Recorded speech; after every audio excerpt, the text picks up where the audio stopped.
bonsoir à tous. On va commencer parce qu'on n'a qu'une seule heure pour parler d'un sujet très complexe. Merci d'être là.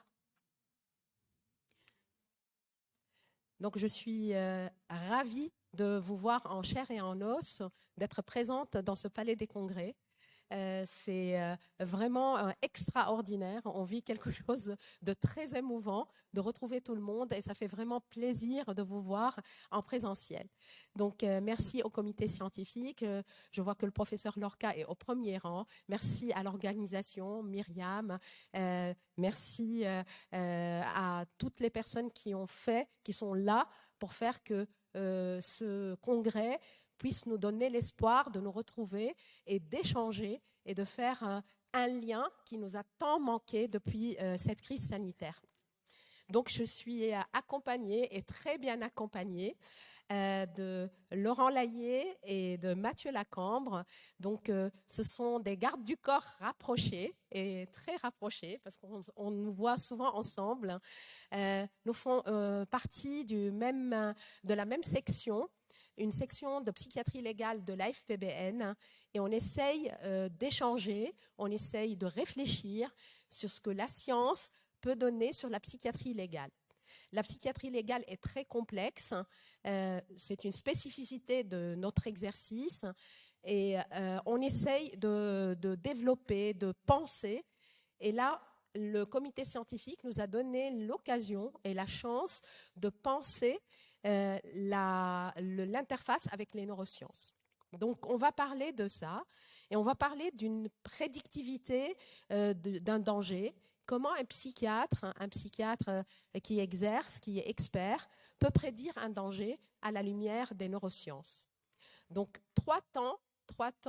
On commence par Mathieu Lacambre. Mathieu est coprésident, c'est mon alter ego et donc de la section. Mathieu est psychiatre, bien sûr. Il était président de la Fédération des CRIAVS. Il est responsable de la filière de psychiatrie légale au CHU de Montpellier, bien connu de tout le monde. Et Mathieu va nous parler d'une naissance de la science du danger, de la syndinique en psychiatrie.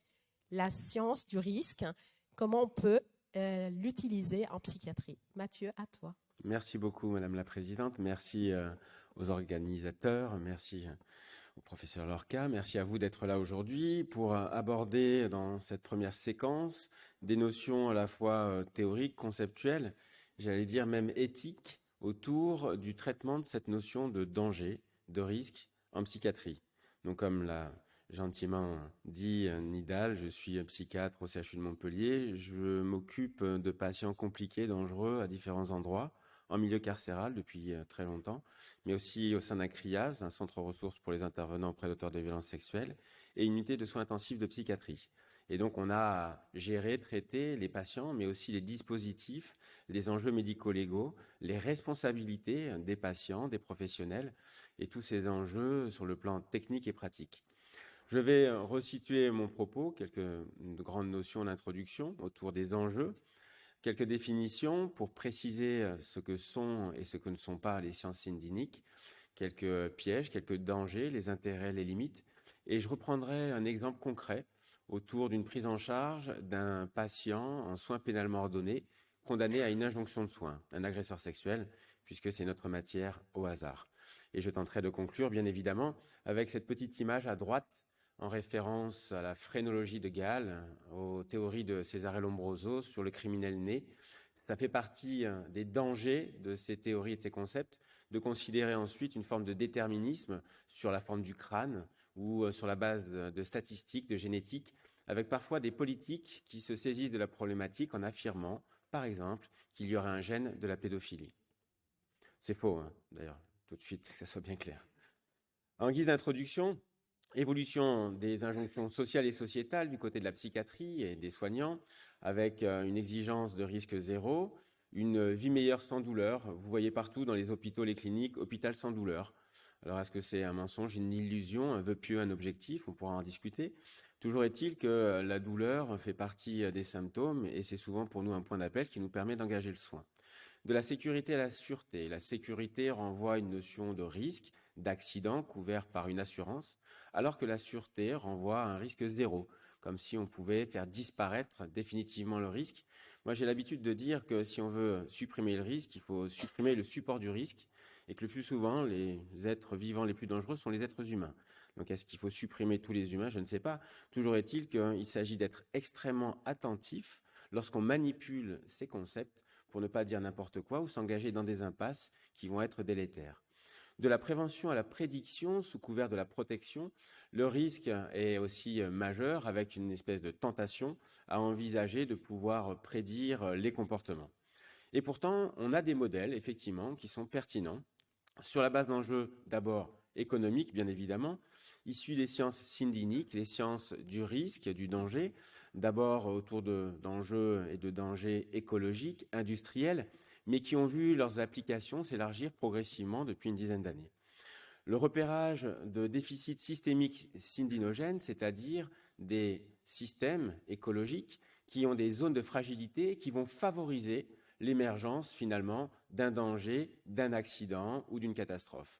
Les sciences syndiniques, en un mot, c'est ça la perspective, c'est de pouvoir repérer de manière globale, générale, dans des modèles holistiques, les zones de fragilité, de vulnérabilité des systèmes pour pouvoir les traiter.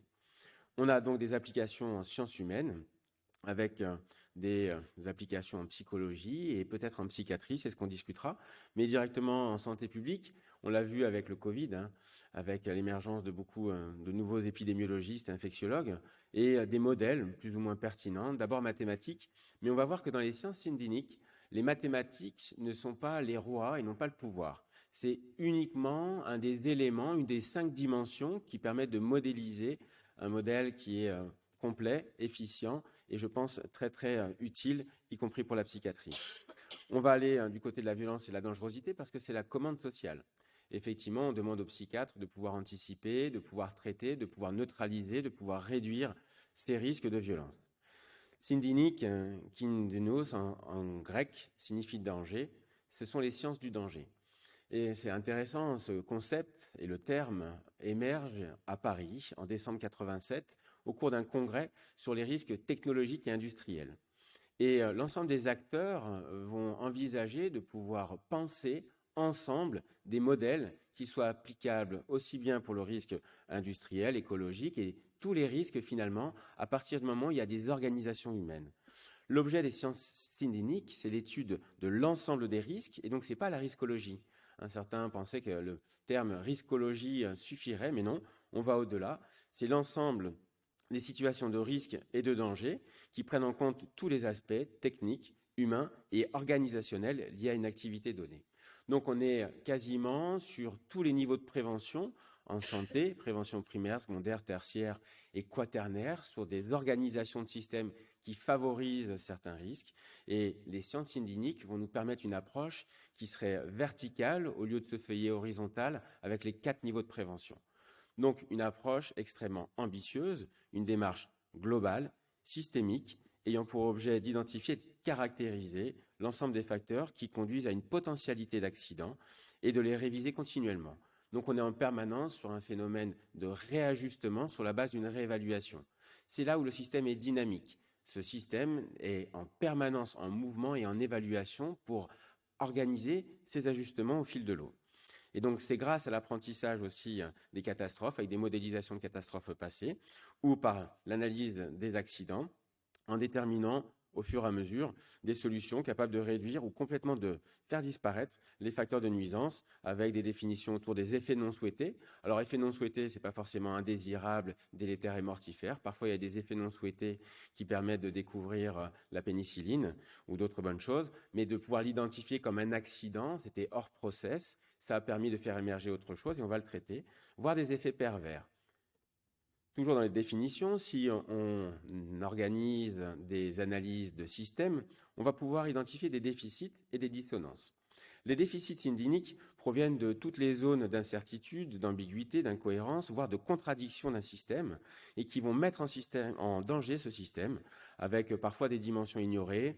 Par exemple, on va s'engager dans la lutte contre les violences urbaines sans considérer les statistiques des violences. Exemple des violences sexuelles, on a des statistiques des violences sexuelles uniquement sur des bases police, gendarmerie, quelques enquêtes de victimation, avec des gens qui affirment que dans une classe de maternelle, on a 4 enfants victimes d'inceste. Sur quelle base on va confirmer ces données? Est-ce qu'on va pouvoir réellement travailler ou pas avec ces datas? Si les statistiques ne sont pas fiables, ne sont pas bonnes ou n'existent pas, on ne pourra pas avoir un modèle fiable. Les dissonances syndiniques, des différences entre les éléments des différentes dimensions du modèle, telles qu'elles sont non seulement évaluées, mais aussi perçues ou souhaitées par l'ensemble des acteurs. Par exemple, si on demande à un expert sur le pétrole et la pollution, les effets de serre, d'intervenir dans un colloque sur tout ce qui concerne justement les émissions de CO2, alors que cet expert est le plus grand conseiller technique d'une entreprise multinationale qui exploite le pétrole et les énergies fossiles. Cet expert n'est pas crédible. Ça crée une dissonance syndinique qui va desservir l'ensemble du modèle. Et malheureusement, dans le cadre des conflits d'intérêts, on observe régulièrement ces dissonances. Toujours dans les définitions, les sciences syndiniques ont pour but de construire non pas des actions de prévention, mais des méthodes. On est en position méta.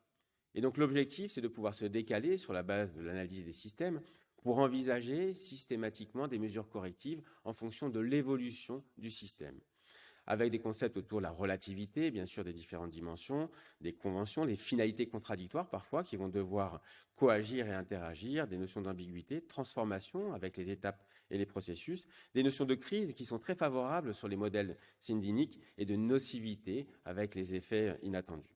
Les applications sont principalement industrielles. C'est la raison pour laquelle il y a des financements importants avec des modèles statistiques très solides, mais aussi pour les risques naturels, écologiques. On l'a vu avec le tsunami. Les risques économiques, on le voit avec les conséquences probables de la pandémie de Covid, et aussi les risques humains. Et dans le cadre de la médecine du travail, de la psychologie du travail, ils se sont saisis du modèle depuis aussi des années pour pouvoir proposer des mesures correctives à partir des 5 dimensions qui constituent les sciences syndiniques. D'abord les faits, l'ensemble des données, les statistiques. Ensuite, les différents modèles, le plus souvent en mathématiques, voire en intelligence artificielle. Les objectifs dans un axe téléologique qui doit être partagé. L'ensemble des règles et des normes, l'axe déontologique. Et l'ensemble des valeurs, l'axe axiologique, qui doit être partagé, ce qui permet de composer un modèle en 5 dimensions, avec les représentations, les statistiques, les objectifs, les réglementations et les valeurs. Systématiquement, il s'agit d'identifier ces différentes dimensions pour qu'elles puissent être équilibrées entre elles et fiables, c'est-à-dire, c'est ce que j'évoquais tout à l'heure, sur le risque de dissonance, de l'expert avec conflit d'intérêts, de l'absence de données statistiques, et des enjeux qui sont différents entre des enjeux concrets et pratiques, à l'intersection entre représentation statistique et objectif. Les psychiatres, prescripteurs, sont à cette intersection, ici, pour pouvoir effectivement, conformément à la pratique, interagir, agir et apporter des mesures correctives. Ensuite, des enjeux plus politiques, éthiques et écologiques, là aussi on l'entend bien, avec les attentes sociétales. L'intérêt est majeur pour les sciences syndiniques, y compris en psychiatrie, puisqu'on est dans une approche globale systémique qui s'appuie sur des modèles humains. On va pouvoir construire et développer des modèles efficients. J'ai évoqué cette métaphore là en santé publique, prévention primaire avant que le problème n'arrive. On vaccine, comme ça ils n'ont pas la grippe. Prévention secondaire, il y a la grippe, on va éviter la surinfection, on va éviter les difficultés. Prévention tertiaire, l'apparition de comorbidités, de séquelles. Et la prévention quaternaire, les organisations. Les sciences syndiniques permettent d'envisager des actions de correction, c'est-à-dire de prévention, de manière globale et dynamique. Pour pouvoir les représenter, ici une pyramide des risques de Bird, en sachant qu'il n'y a pas du tout de proportionnalité avec les différents risques. C'était une analyse de millions de dossiers d'accidents du travail réalisés aux États-Unis dans les années 70, qui montrait que certains comportements à risque favorisaient des presque accidents, qui favorisaient des accidents sans arrêt de travail, qui allaient générer des accidents avec arrêt jusqu'au décès. Mais ça ne prend pas du tout en considération, par exemple, ce qu'on appellerait le facteur chance, quand on est passé juste à côté de l'accident, qui aurait pu avoir des conséquences dramatiques, ni même la fréquence et la corrélation avec la gravité des accidents. Pour pouvoir le représenter, juste ici à droite, cette corrélation, mais qui va être relativement réductrice si on considère que la fréquence et la gravité, alors que dans le modèle syndinique, on va pouvoir envisager, cette courbe plutôt à droite, les taux de fréquence d'accident en fonction des efforts consentis à la sécurité, avec la première mesure corrective, c'est le respect de la règle. Donc on part là, à gauche, loi de la jungle, on fait rien, on laisse le système vivre tout seul. Et puis ensuite, on va respecter la règle et on voit la réduction de la fréquence des accidents. Donc le plus souvent, ce n'est pas la peine de réinventer des règles, il faudrait déjà appliquer l'existante. Les limites et les risques sont autour principalement de la sacralisation du discours scientifique, ça devient une vérité, alors que le modèle syndinique est dynamique et permet des corrections des évolutions. Le risque de mésusage, avec le recours exclusif, par exemple, à une seule dimension, un très beau papier du JAMA, Psychiatrie, 2019, sur des modèles de prédiction du suicide et des tentatives de suicide qui vont conduire au décès. Conclusion, il faut faire très attention et les preneurs de décision, les politiques, doivent être extrêmement attentifs parce que pour l'instant, on n'a pas grand-chose. Aujourd'hui, petite conclusion, les modèles de prédiction du suicide ne permettent une précision, tout modèle confondu, qui est proche de zéro en fait. Donc ça veut dire qu'on ne peut rien prédire et c'est important de pouvoir l'affirmer, y compris le publier. Donc encore une fois, on reste modeste et humble avec des applications parfois qui peuvent poser problème. Par exemple, dans le cadre de l'euthanasie ou du suicide assisté, dans beaucoup de législations, en particulier européennes, c'est un enjeu discuté en France, l'euthanasie, régulièrement. On considère que c'est possible à condition qu'il s'agisse d'une maladie incurable avec une issue fatale probable à très court terme. Si on est sur des statistiques et des modèles statistiques, y compris des courbes de survie simplex, on va considérer, après une récidive de cancer, un risque de décès important, et on pourra inviter ou pas, sur la base de ce modèle statistique, à l'euthanasie. Alors que, dans le modèle syndinique, on est sur une approche plus complète et complexe, où ce n'est pas seulement la douleur, par exemple, qui va déterminer l'accès à l'euthanasie. Il y a d'autres enjeux. Ce qui interroge beaucoup, par exemple, lorsqu'on pratique l'euthanasie chez des patients déments, âgés, dans l'incapacité de consentir, et chez des patients qui souffrent de troubles psychiatriques. Toujours dans les limites, des risques de détournement, bien sûr, dans les sciences du comportement, avec une tentation de la prédiction, et une standardisation de la réponse sociale qui est déjà en cours. Sur quelle base est-ce que vous allez décider d'un SDRE, d'un soin sur demande du représentant de l'État, en considérant qu'il y a une menace pour la sûreté ou l'ordre public? Quels sont vos critères cliniques aujourd'hui qui vous permettent d'affirmer qu'il y a une menace? Donc simplement, point d'interrogation. Ensuite, la prévention du dommage. On ne peut avoir recours à l'isolement et ou la contention que pour prévenir un dommage. Comment est-ce que vous considérez, vous, sur le plan clinique, que vous allez prévenir un dommage et que ça justifie de cette mesure conservatoire qu'est l'isolement et la contention? Probablement uniquement sur une donnée clinique, et Laurent Layet vous redonnera quelques clés de compréhension avec, du coup, sur le plan dynamique, l'expertise psychiatrique qui va être prise entre pratique et politique avec des enjeux majeurs autour de la responsabilité. 3 types d'expertise, Nidal vous en reparlera, la garde à vue, la présententielle, l'expertise post-sententielle, en sachant qu'on a aussi un gradient, j'allais dire, de gravité de la décision à la fois de l'expert, mais aussi du magistrat, puisque l'expertise pré-sententielle permettra d'envisager une abolition, une irresponsabilité pénale, la post-sententielle doit permettre d'évaluer le risque de récidive, c'est-à-dire le risque statistique de réitérer l'infraction. On a des outils en psychiatrie légale, effectivement, principalement autour de la personnalité, avec aussi un modèle qui se mord un peu la queue, parce qu'un certain nombre de troubles de la personnalité sont caractérisés par l'impulsivité et le risque de commettre des infractions. Donc si on considère que ça fait partie de la personnalité et qu'ensuite on relève le niveau d'impulsivité et le nombre d'infractions, effectivement, on renforce le modèle. Des échelles de dangerosité qui sont issues de modèles statistiques exclusivement, en rétrospectif, avec une première génération d'échelles actuarielles, puis une deuxième génération, troisième génération, qui sont des échelles mixtes, où on s'approche du modèle syndinique avec des facteurs statiques qui considèrent les antécédents et des facteurs dynamiques liés au contexte et aux perspectives. L'exemple des soins pénalement ordonnés, en particulier l'injonction de soins chez les agresseurs sexuels. Vous avez un monsieur qui a téléchargé des images pédopornographiques et qui a montré ces images à la sortie de l'école. Ça s'appelle de la corruption de mineurs, du téléchargement, de la consommation d'images pédopornographiques. Il est condamné à une injonction de soins. Il va aller voir un psychiatre régulièrement et 4 fois par an un médecin coordonnateur qui rend un rapport au magistrat. Quel est l'intérêt, l'objectif? Quels sont les enjeux? Si je reprends mes 3 temps d'expertise, c'est une provocation. Est-ce qu'au moment de la garde à vue, agression sexuelle, il a montré des images à des enfants, s'agit-il d'un trouble pédophilique, c'est-à-dire une pédophilite, une poussée de pédophilie aiguë, qui pourrait nécessiter ou pas une hospitalisation en urgence? Je serais bien curieux de voir la première hospitalisation pour décompensation d'une pédophilie. Ça n'existe pas dans la vraie vie. Pourtant, on pourrait considérer qu'il a un trouble psychiatrique qui altère ses capacités de jugement et discernement, qui nécessite des soins immédiat, sortie d'une surveillance constante en milieu hospitalier. Les 3 critères juridiques pour pouvoir hospitaliser sans consentement. Ensuite, au moment de l'expertise, Laurent Layet essaiera de voir si le monsieur qui allait violer la voisine ne s'est pas trompé de maison dans un moment délirant, délire de sérieux et cap-gras, des sosies, on avait inversé les maisons, il allait se coucher avec madame, il a eu une relation sexuelle, il était convaincu que c'était sa femme, c'était délirant, donc on pourra envisager ou pas, effectivement, qu'il était aboli. Ensuite, le prédateur sexuel. Donc, un pédophile homosexuel exclusif, multirécidiviste, gaucher, parce que ça, c'est les statistiques.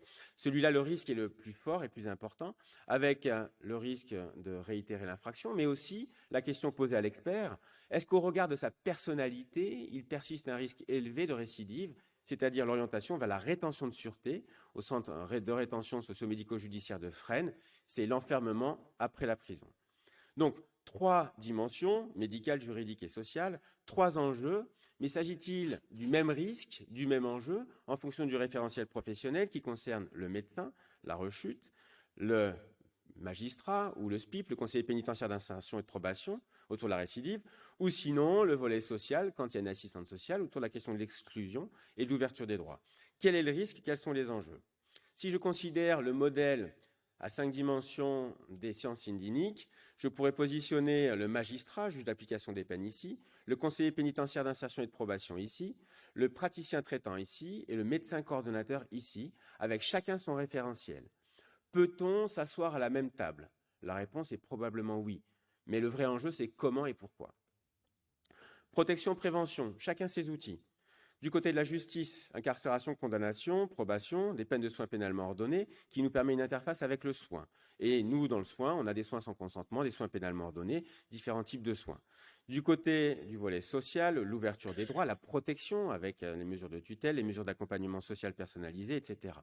Et au centre, la rétention de sûreté qui comprend un soin. Tout l'enjeu consiste à pouvoir ajuster ces différents niveaux qui renvoient aussi à des niveaux de prévention, primaire, secondaire et tertiaire, pour pouvoir envisager finalement une dynamique articulée et coordonnée. En guise de conclusion, des dispositifs parfois partagés, y compris dans le cadre de l'injonction de soins, mais pas les modèles, c'est-à-dire qu'on n'a pas le même référentiel conceptuel, théorique et pratique, on n'a pas les mêmes statistiques, et la justice va utiliser, c'est légitime, des statistiques de récidive, des infractions, et pas tout à fait les mêmes valeurs. Alors, les valeurs professionnelles, on est dans le référentiel professionnel, alors qu'il existe un enjeu important autour de la psychiatrie légale. L'approche syndinique, elle permettrait de développer, de co-construire sur la base des axes téléologiques, c'est-à-dire nos objectifs communs, et déontologiques, c'est-à-dire un ensemble de règles et de normes qu'on partage, finalement, cette science syndinique à venir autour de la gestion et l'identification et de l'intervention en prévention autour du danger. Pour citer un beau papier de Hansen de 2020 qui évoquait la situation du Covid et l'intérêt des sciences syndiniques dans l'appréhension de la pandémie. L'approche syndinique ne vient pas juste corréler une fréquence probabiliste avec une gravité supposée. Ça, c'est le modèle un peu court et un peu simple autour de la gestion de la dangerosité. Ce n'est pas l'idée de calculer la notion et l'intensité de la crise. Ça va au-delà. Elle évalue, la science syndinique, le caractère térébrant, c'est-à-dire le niveau de pénétration des risques et de la dangerosité dans toutes les situations. Elle se distingue de la sûreté que j'évoquais en introduction, car elle intègre toutes les propensions de toutes les situations à se diriger dans la même direction. Et si on ne faisait rien, le niveau de désordre, si le système était livré à lui-même, va identifier la nature asymptomatique de la prévention des risques, basée le plus souvent sur une seule analyse des dangers qui sont perceptibles. Le modèle syndinique va au-delà de cette perception, reconnaît l'importance du jeu des acteurs au niveau global, individuel, mais aussi interindividuel, organisationnel, qui font partie du système. Alors là, je pense à l'accès aux vaccins, par exemple, et à toutes les promesses et tous les enjeux. Constate l'influence du contexte des flux et de la dynamique des interactions au sein de la situation, sur la constitution finalement du risque et du danger, va permettre de percevoir l'existence des conditions additionnelles progressivement et de manière dynamique qui sont imperceptibles ou impensables, mais qui sont susceptibles de renforcer le caractère syndinogène d'une situation, et postule la nature multidimensionnelle, c'est-à-dire finalement humaine, du danger, pour expliquer l'ensemble des précédents constats. Et là où la guérison est incertaine, ce n'est pas la prédiction qui est plus sûre, c'est la prévention. Comme ça, on ne se trompe pas de cible. Merci pour votre attention. Merci Mathieu. Je propose qu'on prenne les questions à la fin des 3 présentations. C'était très clair, très pédagogue. On a bien compris quand même que cette science du danger était quelque chose de dynamique, quelque chose de très complexe, que la prise en charge est complète, plus complète, mais quand même que la prévention reste une affaire très compliquée et pas simple. Merci Mathieu. Donc on passe à Laurent Layet. Laurent fait partie également de la section. Il est expert national inscrit près de la Cour de cassation. Il est monsieur dangerosité et il va nous parler justement de dangerosité. C'est pas toi qui es dangereux, hein, mais tu es spécialiste de la dangerosité, de l'évaluation de la dangerosité. Et là, plus spécifiquement, à la lumière des neurosciences. À toi, Laurent. Merci Nidal. Donc dans la continuité de ce qu'a dit Mathieu Lacambre, c'est vrai qu'on a progressivement assisté à un glissement dans les concepts, puisque Mathieu le disait, hein, on parlait au début de la gestion des risques, sauf que la définition de la gestion d'un risque, c'est une probabilité faible. Et petit à petit, ce terme il a été abandonné au profit d'un autre terme qui était celui de danger. On devait gérer le danger. Et déjà, la définition en est différente, puisque c'est une probabilité qui est élevée, hein, ce qui menace compromet la sûreté, et pour aboutir finalement à un terme qui est consacré, bien qu'on ait vraiment du mal à le définir encore à l'heure actuelle, c'est celui de dangerosité, avec dans cette notion de dangerosité une notion de prédiction, hein, comme l'a dit Mathieu, quelque chose qui est aléatoire et qui est sous-tendu et qui est poussé par un certain nombre de politiques, hein, notamment qui visent à atteindre l'utopie du risque zéro, hein, sachant qu'à partir du moment où on parle de dangerosité, par définition, le risque zéro n'existe pas. On n'est pas les seuls, effectivement, à gérer la question de la dangerosité, puisque d'autres spécialistes s'en sont accaparés, et notamment les services de police et les services de gendarmerie. Et par exemple, eux, en essayant d'apporter des solutions à cette notion de dangerosité, ils ont mis en place une forme de police prédictive. D'accord ? Ils ont fait des expériences, donc on n'est pas les seuls, hein, notamment en psychiatrie. Comment on peut anticiper les faits, hein. Ils se sont aussi, eux, inspirés de la finance, de l'assurance, c'est-à-dire des modèles algorithmiques, hein, pour essayer de déterminer un petit peu quelle était la dangerosité au niveau d'une population et dans une dimension aussi géographique et temporelle. Bon, on a abouti, hein, au bout de ce modèle, hein, sur la notion de ce célèbre roman des années 50 qui a abouti à un film célèbre, à Minority Report, comment on pourrait, à un moment donné, anticiper, hein, cette dangerosité. Et il y a par exemple des expérimentations qui ont eu lieu, notamment dans l'Oise, où on a pu définir, lors d'une année, la répartition donc des vols, par exemple des vols de voitures, dans le département de l'Oise, avec le moment où se sont déroulés ces vols, hein, et les lieux où s'étaient déroulés ces vols. Et donc, en appliquant ce modèle algorithmique de dangerosité, l'idée c'était, on envoie des patrouilles aux heures où les vols se déroulent le plus fréquemment et sur les lieux où ils se déroulent plus fréquemment. Et donc, de ce fait, ils devraient, hein, par effet, avoir moins de vols de voitures. Et on s'est rendu compte effectivement que l'application à la lettre de ce modèle n'avait finalement aucune efficacité. Non seulement elle n'avait aucune efficacité, mais en plus elle était extrêmement mal perçue par ceux qui l'appliquent, hein. Donc c'est par la police et par les gendarmes eux-mêmes qui parlaient d'expérimentation ridicule, de résultats dénués de sens, de découpage sans réalité géographique. Donc non seulement il n'y avait pas de résultats, mais en plus pour eux c'était quelque chose qui était inapplicable. Je vous parle des services de police et des services de gendarmerie, mais il y a aussi des applications beaucoup plus récentes, hein, qui ont été mises en place pour essayer justement de voir comment on pourrait aussi gérer cette dangerosité. Et il y a une expérimentation qui a été faite notamment dans le tramway de Nice, avec une vidéosurveillance automatisée. Vous savez que la ville de Nice est une des villes qui est le mieux équipée en caméras. Et on a fixé avec ces caméras des logiciels qui permettent à la fois d'identifier les visages, hein, donc reconnaissance faciale, mais également d'identifier les émotions, hein, ou en tout cas d'essayer de détecter des émotions particulières sur les visages qui sont reconnus. Et il y a une analyse constante qui se fait des flux vidéo qui tendraient à la fois à prévoir le comportement et donc optimiser un petit peu cette prise en charge de la dangerosité sur un lieu et qui permettrait en plus de détecter les objets abandonnés. Donc c'est une gestion globale et cette expérimentation a rapidement été abandonnée parce qu'elle n'a donné que peu, voire pas de résultats. Donc au niveau de la psychiatrie, où est-ce qu'on en est pour la dangerosité ?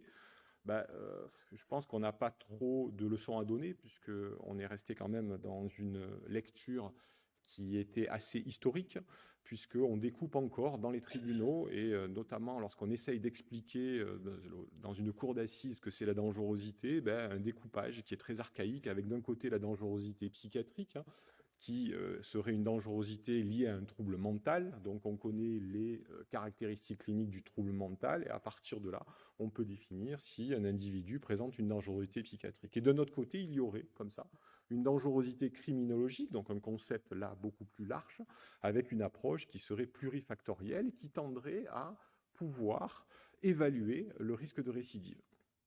Pour évaluer donc cette dangerosité-là, on s'est, aussi, pour critiquer directement ce modèle, on s'est aperçu que si on se penche, nous, sur nos critères même de dangerosité psychiatrique et de dangerosité criminologique, on voit bien qu'on a du mal à s'en sortir, puisque un certain nombre de critères, si on prend les définitions, se trouvent à la fois du côté de la dangerosité psychiatrique et à la fois du côté de la dangerosité criminologique.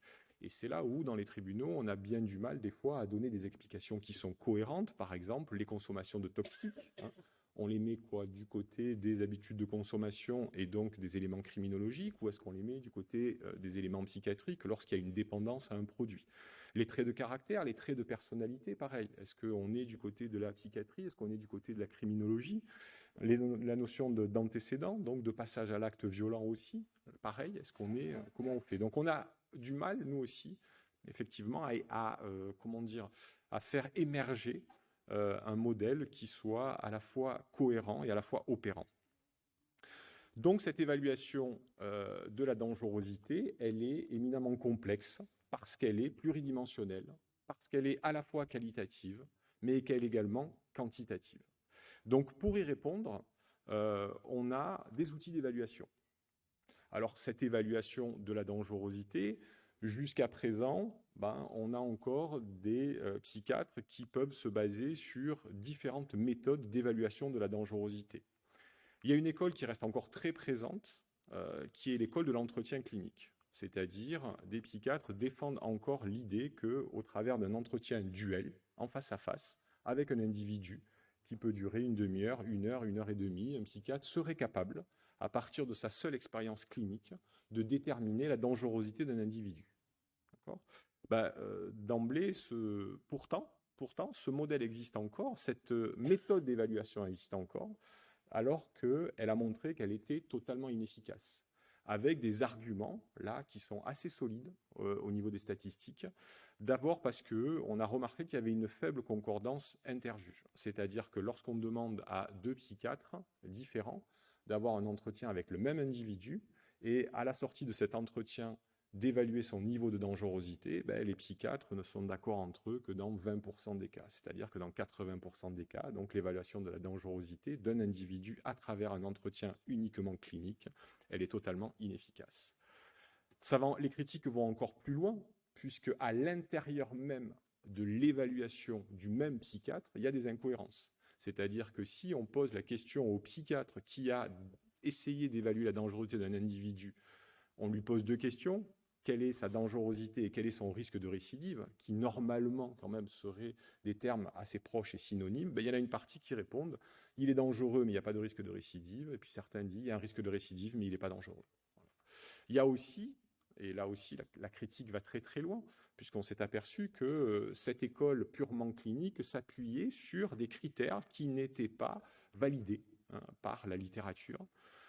Parce que c'était, et c'est ce qu'on retrouve aussi dans beaucoup d'expertises et même dans beaucoup de dossiers, la question du déni, la question d'un scénario pervers, la question du clivage, comme si à eux seuls c'était des critères de dangerosité. Ils ne le sont pas, et pourtant, beaucoup de psychiatres s'appuient encore sur ces critères-là pour définir la dangerosité. Encore une critique qui va un peu plus loin, c'est l'école donc des on va les appeler experts cliniciens, qui ne s'appuieraient donc que sur la clinique pour évaluer la dangerosité. La plupart d'entre eux refusent d'aller voir le dossier pénal, disant que c'est la clinique du moment, et que cette clinique du moment écraserait tout le reste, et donc il n'y a pas besoin d'avoir accès ni aux dossiers médicaux, ni aux pièces, et que c'est uniquement cette... Or, il est maintenant quand même assez facilement démontré qu'un psychiatre qui n'aurait pas accès à des informations, comprises dans le dossier pénal ou comprises dans le dossier médical, se prive d'éléments qui sont très précieux pour l'évaluation de la dangerosité. À côté, Mathieu l'a dit, de ces outils d'évaluation donc purement cliniques, il y a les échelles actuarielles, qu'il a citées de façon exhaustive, et puis il y a les échelles cliniques qui sont beaucoup plus dynamiques et qui tendent maintenant à être un modèle qui voudrait s'imposer petit à petit pour l'évaluation de la dangerosité et qui permettrait donc d'identifier des facteurs de risque. Donc au-delà de ces échelles, si on a l'habitude de les manipuler, c'est très bien, mais il y a un certain nombre de critères qui émergent quand même pour définir cette dangerosité. Et pour ça, on peut classer un petit peu ces critères pour arriver à avoir une idée assez claire de aujourd'hui comment on peut définir la dangerosité d'un individu.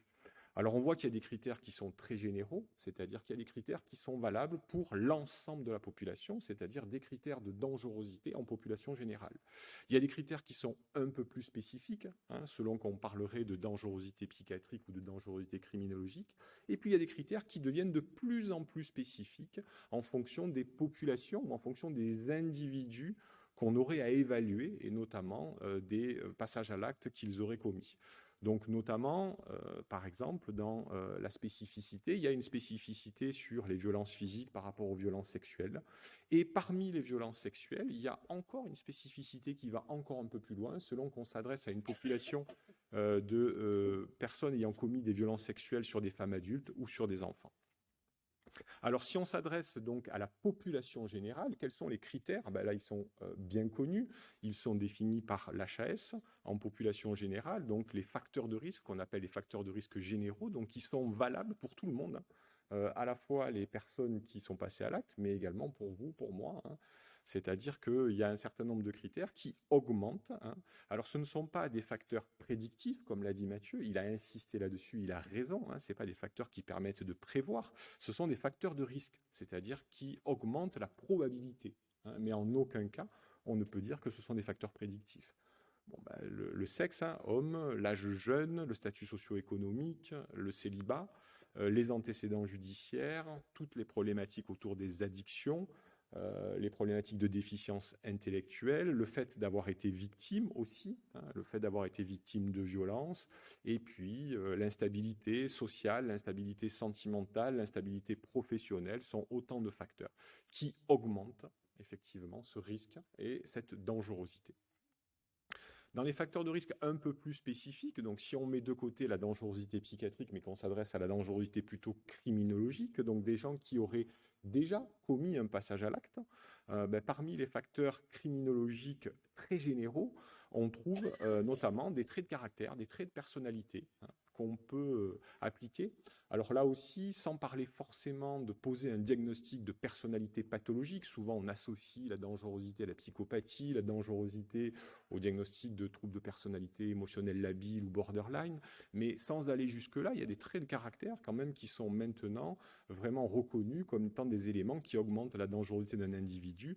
Et parmi eux, il y en a deux principaux qui doivent attirer l'attention, qui doivent être une forme de sonnette d'alarme, c'est le défaut de contrôle émotionnel et l'impulsivité. Et on voit que ce défaut de contrôle émotionnel ou cette impulsivité, elle peut se retrouver dans des personnalités pathologiques, mais le niveau d'impulsivité, il peut se retrouver aussi chez des personnalités problématiques ou même des personnalités dites normales, en tant que trait de caractère. Sur des facteurs de risque encore plus spécifiques, si on s'adresse à une population, et Mathieu l'a fait tout à l'heure, qui s'est rendue coupable ou qui a été mise en cause dans des faits à caractère sexuel, donc pour les violences sexuelles, il y a des facteurs de risque plus spécifiques qui sont identifiés, donc avoir commis un délit sexuel antérieur. Et là, au plus on a commis un délit sexuel antérieur tôt dans sa trajectoire, et au plus on a été condamné, c'est-à-dire ce délit, s'il a été pris en compte par la justice, c'est un critère en fait de gravité, ça veut dire que ça a été détecté par la justice, c'est un élément et un critère de dangerosité. Si la victime est inconnue, si la victime est de sexe masculin, si en plus la personne présente les caractéristiques d'un trouble de la personnalité, s'il y a des préoccupations sexuelles importantes, s'il y a une vie sentimentale assez pauvre, avec une absence de partenaire intime, et s'il y a une déviance sexuelle, encore plus, là, la dangerosité augmente.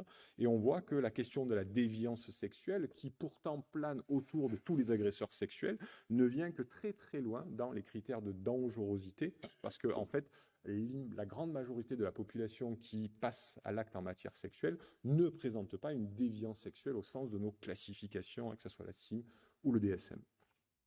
Si on va encore un peu plus loin dans la spécificité de cette dangerosité, pour les agresseurs sexuels d'enfants, quels sont les critères ?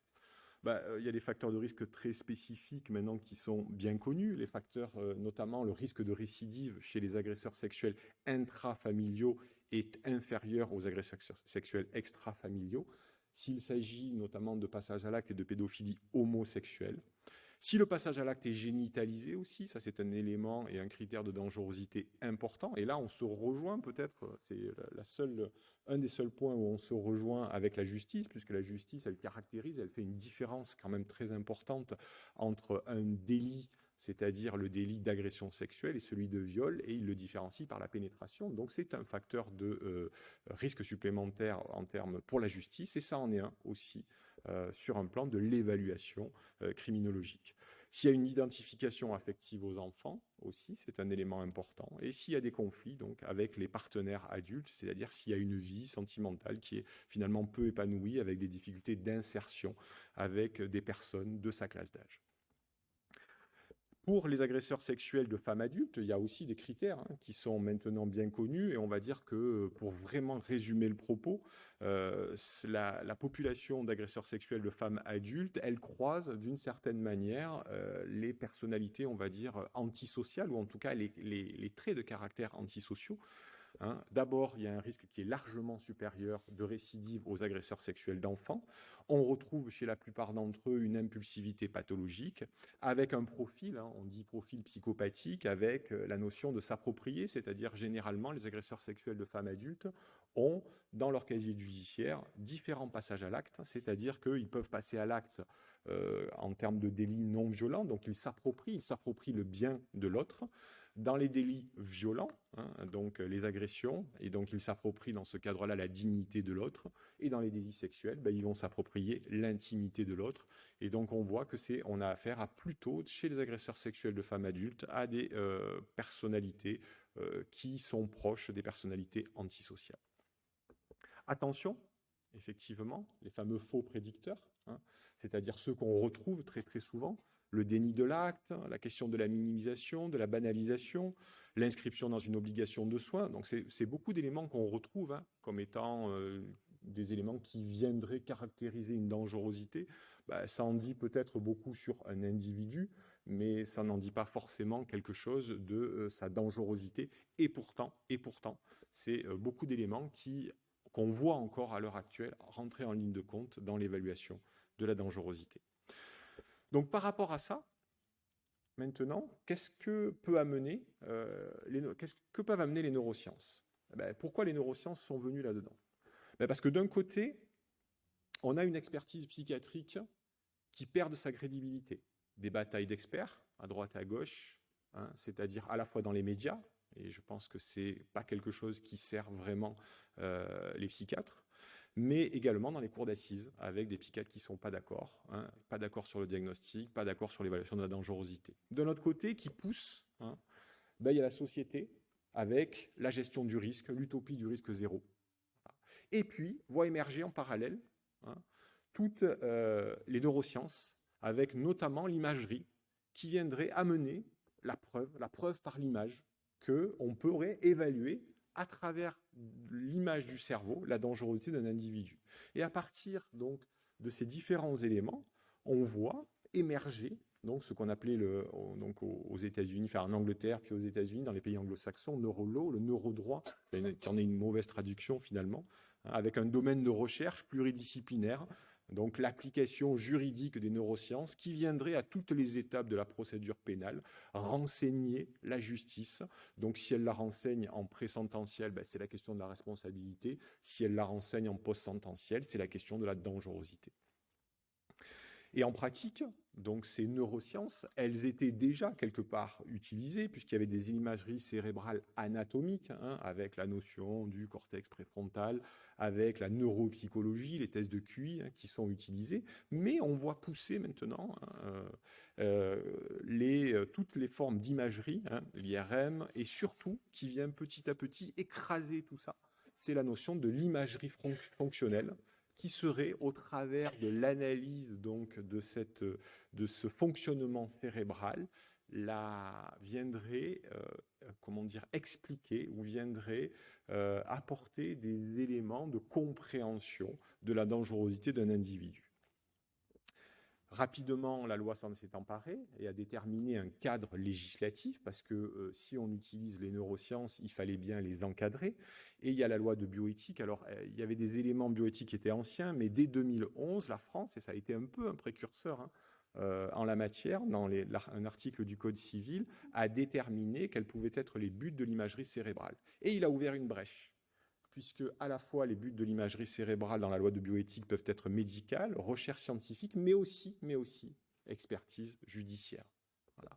Avec quand même un certain nombre de précautions qui ont été inscrites par le législateur, c'est-à-dire la nécessité d'informer l'individu sur à la fois le déroulé, mais également sur la finalité de l'examen. C'est-à-dire qu'on ne peut pas lui cacher que si on fait une imagerie cérébrale, ce qu'on va essayer de chercher. Recueillir le consentement préalable est absolument nécessaire, avec en plus la possibilité pour l'individu à tout moment, sans forme, révoquer son consentement et dire j'arrête là. Sauf que cette finalité judiciaire, elle avait, on va dire, un projet qui était très louable. C'était soit du côté des victimes, objectiver un préjudice au niveau cérébral, soit du côté des auteurs, je vous fais une dichotomie très simpliste, mais d'identifier un trouble neuropsychologique qui permettrait d'atténuer la responsabilité. D'accord ? Donc ça en était l'objectif. Mais bien entendu, rapidement, il y a eu un certain nombre de dérives qui se sont inscrites. Et à partir de là, donc, on a vu que l'expertise psychiatrique, qui pourrait et qui aurait le droit maintenant de venir s'enrichir des neurosciences, va faire face à un nouveau paradigme, puisque l'objectif initial de l'expertise, c'était un objectif qui était vraiment humaniste, c'est-à-dire déceler une lésion ou un dysfonctionnement, et pour orienter vers des soins adaptés. Mais on voit, avant même la mise en place, une dérive annoncée, où le cerveau, donc grâce aux neurosciences, deviendrait le siège de la conscience, et de l'identité de l'individu, et qui amènerait une forme de vérité sur la personne et sur son fonctionnement. Et on pourrait utiliser petit à petit ces savoirs, donc ceux apportés par les neurosciences, pour à la fois déterminer son niveau de responsabilité, voire même est-ce qu'il ment ou qu'il ne ment pas, et si on pousse un peu plus loin, pour essayer de prédire son comportement. Et donc ces données pourraient être interprétées progressivement comme des signes de dangerosité. Et donc, si on identifie des dysfonctionnements cérébraux chez un individu, il pourrait y avoir, de ce fait, des sanctions, des mesures de plus longue durée qui seraient justement fondées sur l'hypothèse, et on reprend les termes législatifs, d'une forte probabilité de récidive des sujets donc, qui présenteraient des dysfonctionnements cérébraux. Donc, on voit rapidement, avant même la mise en place, les dérives qui peuvent être celles des neurosciences dans l'évaluation expertale. En conclusion, j'insisterai donc sur 3 points. Il y a une illusion qu'on voit apparaître avec les neurosciences qui viendrait transformer à la fois la compréhension, mais aussi la capacité de prédire. Et donc, cela permettrait d'éradiquer la criminalité. Il y a 2 erreurs manifestes de ces conclusions-là. C'est d'abord penser qu'il y a une logique donc, de localisation. Il y aurait une zone dans le cerveau qui serait responsable de la violence. Ça, on sait que c'est une absurdité.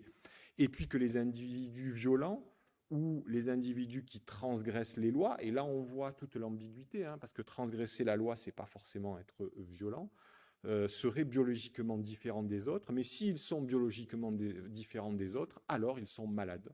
Et donc les transgressions, par un court-circuit comme ça seraient des pathologies. Alors si les transgressions deviennent des pathologies, là, ça devient beaucoup plus compliqué à un moment donné d'y appliquer un modèle qui soit opérant. Et donc, pour terminer, effectivement, j'insisterai sur cette dimension humaniste et historique de l'être humain, en disant que effectivement comprendre son cerveau, ça ne se réduit pas donc à ce fonctionnement biologique. Pourquoi ? Parce qu'au travers de l'expertise psychiatrique, il y a une dimension sociale et il y a une dimension d'évaluer l'environnement dans lequel évolue le sujet, et notamment s'il a une culture spécifique. Et donc cette culture spécifique, elle a au moins autant d'impact sur le comportement du sujet que le fonctionnement neuronal lui-même. Je vous remercie de votre attention.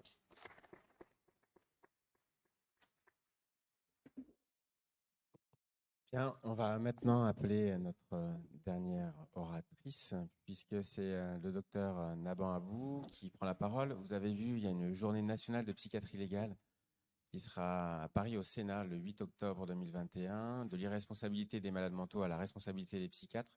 Nombre de places limitées, donc n'hésitez pas à aller regarder le programme, une table ronde avec médecins, experts, sénateurs, donc le législateur et tous les acteurs de ces questions et des enjeux de société importants. Nidal nous en parlera, il y a une actualité très récente et très chaude au sujet justement de l'expertise psychiatrique.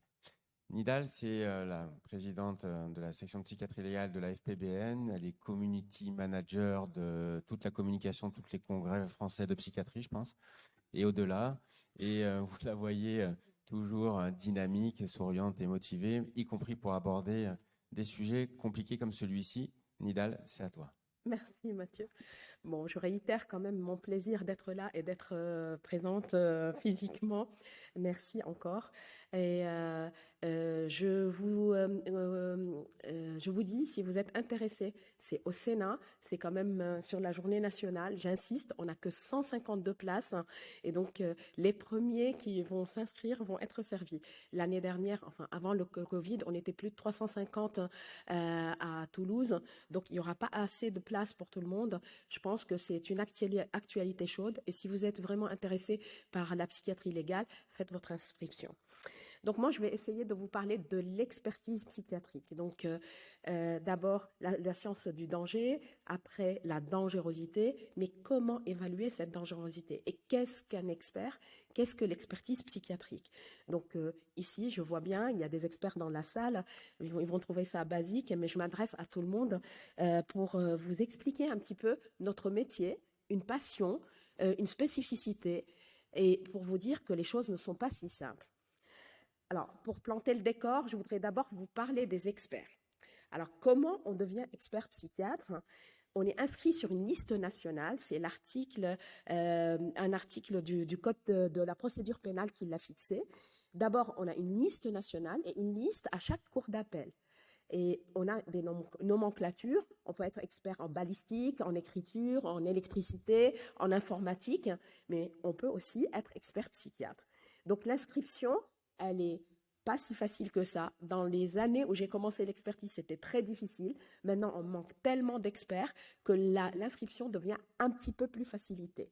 On a une année probation, une année où on vous met à l'épreuve, et après, on est inscrit pour 3 ans, et par la suite, on est inscrit pour 5 ans et renouvelable tous les 5 ans. À chaque fois, il faut que vous montrez patte blanche au magistrat, à votre procureur général, en disant la liste des expertises que vous avez faites, quelles sont les formations que vous avez eues, quelles sont les actions dans le cadre de la psychiatrie légale que vous avez menées, et seulement sur décision de la commission de la cour d'appel, vous êtes renouvelé ou pas renouvelé. Donc, ce n'est pas si simple que ça. Il y a péril en la demeure. C'est l'apocalypse chez les experts. Il n'y en a plus. Il n'y en a plus. Les chiffres parlent d'eux-mêmes. Ce sont des chiffres d'hier soir qui sont sortis sur la commission de loi. J'en parlerai tout à l'heure. Sortis le 30 juin. Hier, les chiffres. En 2002, on était 800 experts près de la cour d'appel, des cours d'appel. En 2011, on n'est plus que 500, 530. Et en 2018, 369. Et je parle là aujourd'hui en présence et sous couverture de Laurent Layet, qui est président de la CNEPSA, c'est la Compagnie nationale des experts près des cours d'appel. On est moins de 300 sur l'Hexagone et sur la France métropolitaine et sur Outre-mer. Donc, on est très peu, une petite poignée, et c'est la catastrophe. La catastrophe, pourquoi ?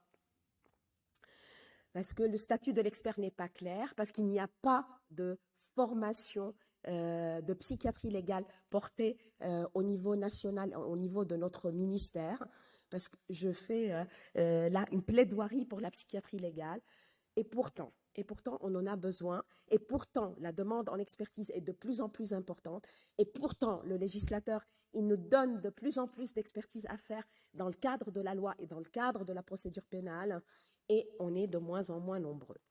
Donc, c'est un rôle qui est difficile, c'est un rôle qui, bien sûr, on a un savoir, on demande et on sollicite ce savoir, mais d'abord, on est auxiliaire de justice, on ne substitue pas ni au juge, ni au jury. On est à notre place et on donne un point de vue, un éclairage bien particulier à un moment donné, et on n'a pas une certitude. On ne demande pas à un expert psychiatre de dire si une victime qui affirme avoir été violée, ses dires sont vrais, la véracité de ses dires. Nous, on donne uniquement un éclairage sur la personnalité de la victime dans un contexte psychomédico-criminologique particulier, et on n'est pas des machines à détecter le mensonge. L'expertise en elle-même est une reconstitution difficile. Pourquoi ? Parce que souvent, c'est la pré-sententielle arrive quelques mois, voire même des années après les faits. Et donc, c'est une expertise a posteriori, remontée dans le temps. Je donne un exemple clinique très simple. Un infanticide chez une mère qui était mélancolique au moment du passage à l'acte, qui a étranglé son bébé à la naissance ou 2 jours après la naissance, parce qu'elle était mélancolique, elle voulait vraiment le sauver de cette vie pour laquelle il ne méritait pas de vivre. Quand vous voyez une mélancolique qui a été incarcérée, qui a été traitée, qui a été à 6 mois ou à 8 mois de l'épisode, donc elle n'est plus mélancolique, elle a eu un traitement antidépresseur, elle a eu un traitement peut-être aussi même par sismothérapie en UHSA, et vous devez vous retourner au moment des faits. Donc, l'expertise, c'est une reconstruction quelques mois, quelques années plus tard du moment des faits. Et souvent, il y a un délai très important pour reconstituer a posteriori c'est ce qui s'est passé au moment des faits. Alors, moi, je suis bavarde et le parler, pour moi, est un besoin. Mais parler est un besoin pour tout le monde. Quand on est derrière, on est isolé, on était en distanciation, ça nous manquait de parler aux gens. Mais parler, ok, c'est un besoin, mais écouter est un art. Et les experts ont cet art de l'écoute, comme les psychiatres, et encore plus aiguisé. Pourquoi ? On va essayer, en tant qu'expert, d'éviter des préjugés. Essayer d'aider les mandants, donc le magistrat, pour évaluer à un moment donné, pour trancher, pour juger et donner un éclairage, je répète, sans certitude. Donc, éviter au maximum, autant qu'on peut, ce préjugé pour accéder au sujet. En tout cas, c'est l'objectif qu'on se donne. Alors, à quoi bon et à quoi peut bien servir un expert psychiatre ? D'abord, pour éviter ce préjugé, bien sûr, c'est la personne clé qui est dans l'interface entre, d'un côté, l'hôpital, la prison, la justice et la médecine, la société et la médecine. Alors, la question aujourd'hui, est-ce que c'est une mission qu'on doit donner à l'expert psychiatre de réduire et contrôler cette probabilité du danger ? On va essayer de tenter de répondre à cette question. Avant tout, pour être expert, il faut connaître les règles de la déontologie. C'est les articles en 105 et 108 des règles de la déontologie. On est soumis à des règles très strictes, comme tout médecin, encore plus strictes, sur le secret professionnel.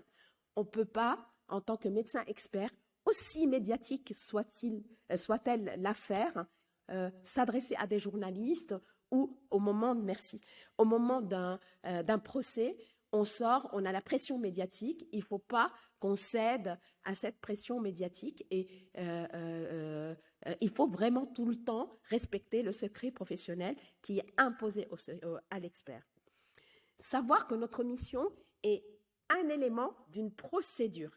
La procédure socio-juridique, elle est très particulière et le formalisme de cette procédure est extrêmement important. On ne fait pas n'importe quoi. Le cadre de l'expertise est un cadre bien délimité et on ne peut pas faire du freestyle et sortir. Donc, un formalisme à respecter. Le statut de l'expertise, c'est quoi ce document? On est souvent expert, on est souvent avec des collègues, on travaille dans des hôpitaux parce que la clinique nourrit l'expertise. On ne peut pas être seulement, comme aux États-Unis, des cabinets d'experts qui font que de la pratique expertale. On se nourrit de cliniques, on soigne des patients et on enlève la première casquette, on remet la deuxième, celle de l'expert. Donc les collègues qui sont avec nous, ah oui, tu as vu monsieur Untel en expertise, est-ce que tu peux me donner ton rapport d'expertise? Non, le rapport expertal n'appartient qu'au mandant. Le mandant, un magistrat, admettons c'est les magistrats du parquet, il ne peut pas, si le même sujet est inquiété par le juge d'affaires familiales pour la garde de ses enfants, c'est difficile. Vous n'avez pas le droit de transmettre cette expertise au magistrat des affaires familiales. Donc, le document appartient uniquement au mandant. Il ne peut pas, donc, l'expert transmettre ce document à n'importe qui. La procédure, elle est compliquée, mais elle est. Donc, j'insistais sur le formalisme. Il y a des procédures impératives et diverses. Donc, ces règles sont inscrites au Code de la procédure pénale. La mission est souvent précisée par le magistrat. La mission n'est pas la même s'il s'agit d'une pré-sententielle, d'une post-sententielle, d'une évaluation de dangerosité ou d'une étude de personnalité du sujet. Donc, chaque magistrat précise sa mission et les questions sont souvent les mêmes, sont souvent connues et notamment dans le post-sententiel et l'évaluation de la probabilité de réitération du danger. Quel stade de la procédure? Mathieu l'a bien décrit avec son schéma. Je vais essayer, c'est très important, de vous dire quand est-ce qu'on intervient. On intervient en examen psychiatrique lors de la garde à vue. Ce sont les parquetiers. Parquetiers, pourquoi? Parce qu'ils sont debout sur le parquet. Ce sont le procureur et ses substituts qui donnent l'autorisation aux officiers de police judiciaire de vous réquisitionner pour faire un examen psychiatrique en garde à vue. Il ne s'agit pas d'une expertise au sens psychiatrique du terme, c'est un examen en garde à vue. La différence est on n'est pas obligé de se prononcer sur les traits de personnalité et on n'est pas obligé de se prononcer sur l'article 122.1, encore moins quand il s'agit d'une mission complète. Pourquoi? Parce que le parquet, c'est toujours en urgence, c'est toujours en garde à vue, donc au commissariat où il vous l'emmène, menotté, il n'a pas mangé, dans votre bureau, c'est toujours speed. Et donc là, vous n'avez pas le temps, vous n'avez pas la possibilité de faire l'examen et d'évaluer le danger d'une manière complète. L'objectif et l'objectif principal de cet examen psychiatrique en garde à vue est de déterminer si le sujet relève d'un côté du droit commun ou relève du sanitaire. C'est un objectif pour protéger les patients s'il s'agit vraiment d'un trouble mental et l'orienter vers les soins. Donc, un examen psychiatrique en garde à vue, moins vous en écrivez, mieux c'est, et vous n'êtes pas obligé d'être expert pour pouvoir le faire.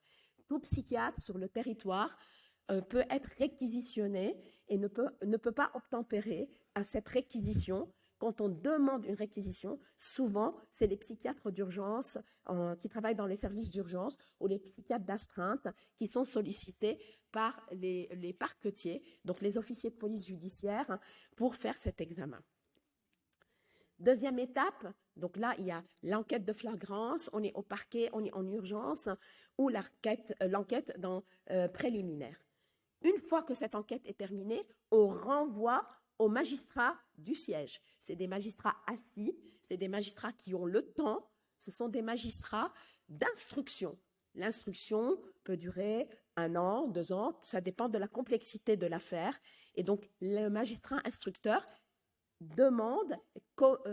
peut donner une commission d'examen expertal à un expert, à un collège d'experts, à une dualité d'experts, selon ce qu'il décide. Il a la liberté de sa décision pour étudier la personnalité du sujet et faire une analyse de l'acte, du passage à l'acte dans un contexte psychomédico-criminologique et donc donner des hypothèses dans la discussion expertale, la discussion donc médico-criminologique du passage à l'acte.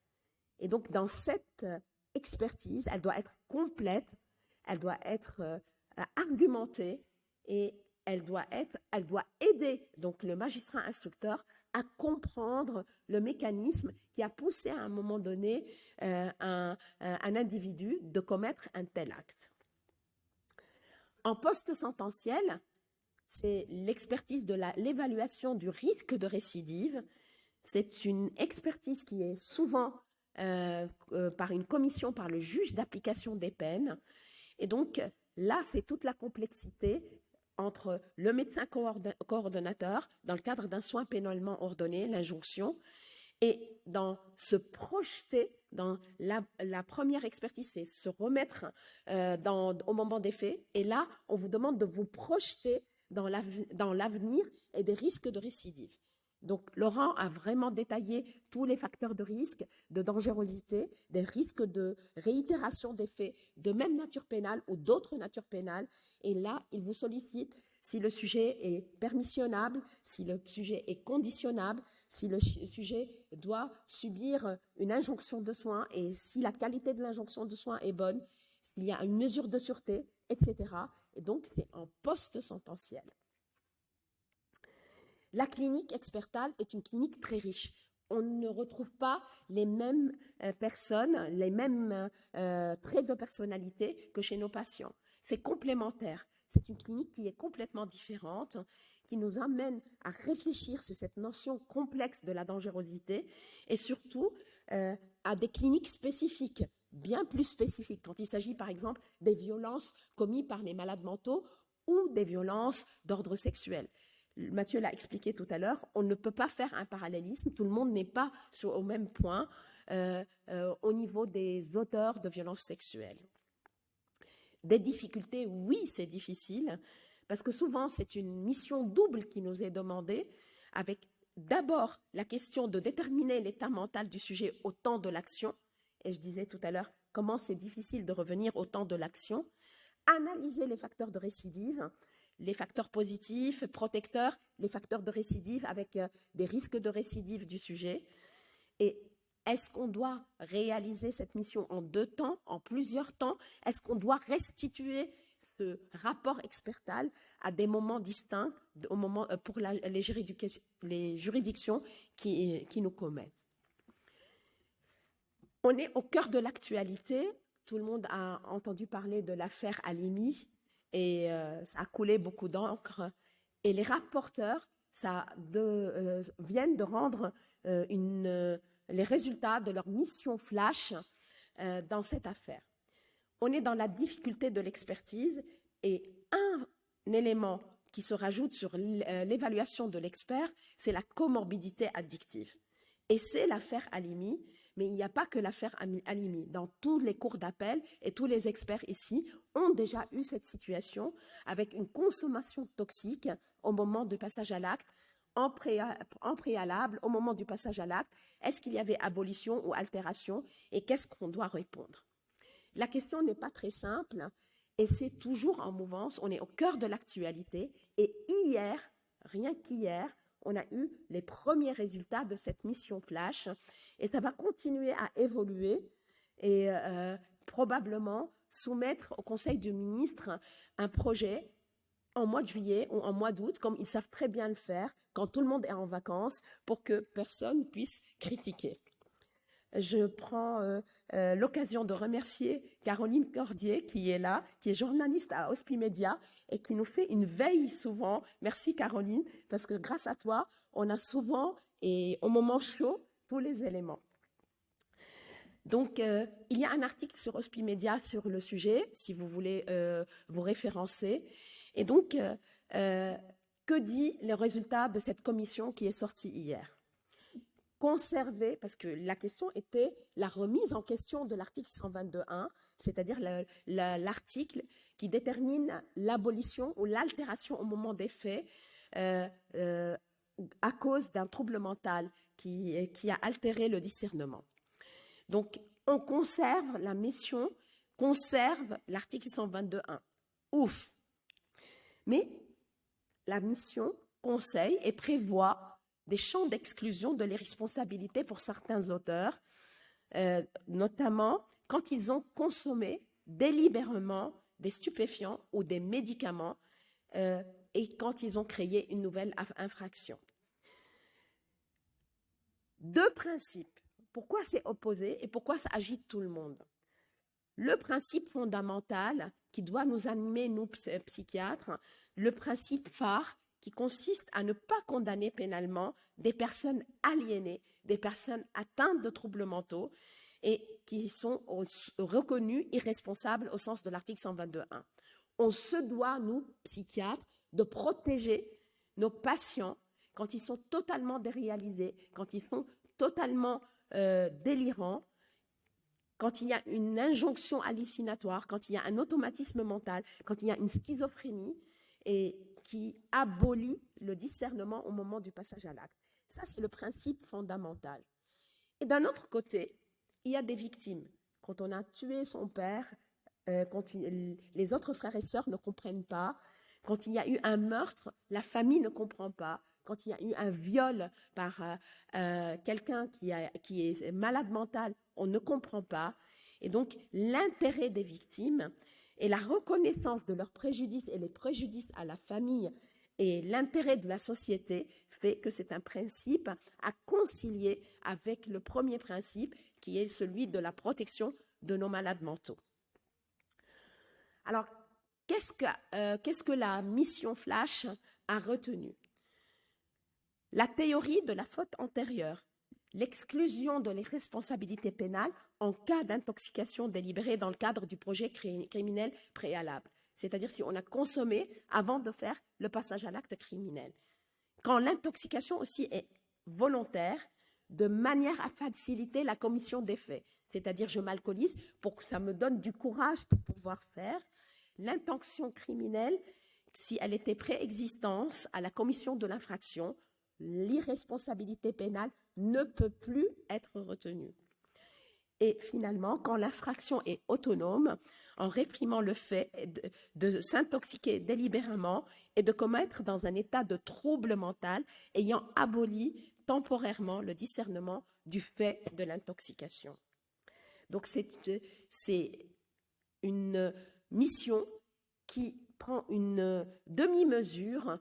On conserve le 122.1, on conserve le principe de la protection du malade mental, mais quand on a délibérément consommé des toxiques, on ne peut plus être reconnu comme étant aboli au moment des faits. Je termine pour vous dire que l'expert aussi est soumis à cet exercice qui n'est pas facile, la déposition aux assises. Même en examen de garde à vue, le procureur peut vous citer pour être à la barre. Et c'est un exercice auquel il faut vous entraîner et qui n'est pas si évident que ça. Donc, pour conclure, je voudrais vous juste transmettre une passion. J'espère que vous sentez la passion pour ce métier. C'est un métier qui n'est pas facile, qui est complexe. L'expertise n'est pas toujours évidente. Il y a des difficultés, mais c'est un dispositif, l'expertise, un dispositif juste à l'aide de la décision. Vous ne décidez rien. C'est le juge, c'est la cour d'assises qui décide. Donc, vous éclairez et vous ne donnez pas de certitude. Vous mettez un spot pour éclairer quelque chose. Il faut un savoir théorique, il est évident, mais aussi, il faut un savoir-faire quand vous allez démarrer, quand vous voulez faire ce métier qui est spécifique, qui est complémentaire, il faut que vous soyez accompagné par quelqu'un qui vous montre le chemin et qui vous aide à faire correctement ce métier. Il faut respecter les règles de la déontologie encore d'une façon plus ferme, comme tous les médecins, mais encore plus d'une façon plus aiguë, et les règles de l'éthique. Je vous remercie. Merci beaucoup, Nidal. Si vous le souhaitez, on avait vraiment fait en sorte de garder 10-15 minutes à la fin de nos présentations. Il y a des micros en bas, vous vous approchez. Ou si vous parlez fort, je pense qu'on vous entendra.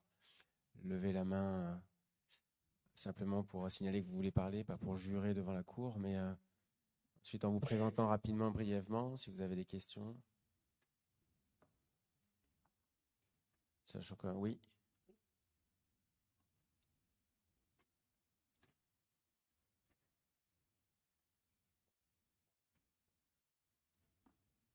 Voilà, vous m'entendez? Oui. Oui. Bonjour à tous les trois et merci pour vos interventions. Voilà, je m'appelle Andrew Laurin, je suis chef de clinique à Nantes. J'avais une question sur cette mission Flash du coup qui vient re-questionner le 122 points sur la prise de toxiques ou de médicaments antérieurement à l'acte criminel, si j'ai bien compris. Comment se positionne la loi ou l'expert dans la situation inverse où on aurait un arrêt par exemple des traitements chez des patients qui sont suivis, qui savent qu'ils sont conscients de leur maladie, qui savent de l'intérêt qu'a le traitement? Il l'arrête, il décompense, et il y a un passage à l'acte. Que dit la loi? Comment se positionne l'expert? Voilà. Alors, il y a une commission du Sénat qui est spécifique, qui étudie cette question. Elle est menée par Nathalie Goulet, qui sera présente d'ailleurs à notre journée nationale de psychiatrie légale. Alors, cette sénatrice est une sénatrice de l'Orne qui dit qu'un patient schizophrène qui arrête son traitement serait responsable, parce qu'il a été informé par son psychiatre, serait responsable du passage à l'acte, parce qu'il est responsable de l'arrêt de sa thérapeutique. Alors, on n'a pas de réponse encore à cette question, mais je me permets de te donner ma position personnelle. Moi, je pense vraiment que l'inobservance est au cœur de la maladie schizophrénique, et qu'un patient est pas responsable de l'arrêt de son traitement. Même s'il est informé, on sait parfaitement que les capacités d'insight de nos patients sont vraiment limitées et ils sont impactés par la maladie. Et donc, personnellement, moi j'ai été entendue par la commission au Sénat et j'ai défendu cette position. Laurent Layet aussi a été entendu et on a défendu ensemble cette position pour nos patients. Après, pour compléter, c'est la question de l'intention qui compte finalement en droit. Et comment est-ce qu'on va caractériser l'intention en amont? C'est-à-dire si le patient a arrêté son traitement pour pouvoir réaliser l'infraction. Je pense par exemple au traitement freinateur de libido. Il était sous androcure, il arrête l'androcure, il viole sa demi-sœur, il reprend l'androcure. Il était mignon, on a contrôlé la testostérone, on a vu qu'il y avait eu un petit rebond. Donc l'intention, et vous voyez, ça vient même aggraver, puisque l'intention, on a bien repéré qu'il allait arrêter le traitement pour favoriser la réalisation de l'infraction. Après, en droit, il n'y a théoriquement pas de faute sans intention de la commettre, sauf cas particulier. Donc on va voir comment le législateur se saisit de cette question, mais le vrai enjeu, de manière générale et globale, c'est l'intention. Merci beaucoup.